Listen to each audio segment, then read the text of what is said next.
Hello everyone, I hope you are doing well. Today we will talk about how to fix or how to solve the problem of payment method on the application of Hacoo app. You will click on settings. In this page you will click on apps, default apps, app settings. In this list you will search about the application of Hacoo and you will click. Then we go to first stop and you will click OK. Here you will enter to the window of storage.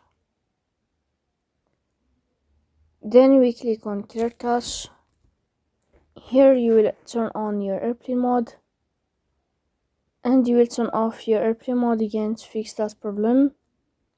So that's all. Don't forget to support us by like and subscribe. See you next time and thank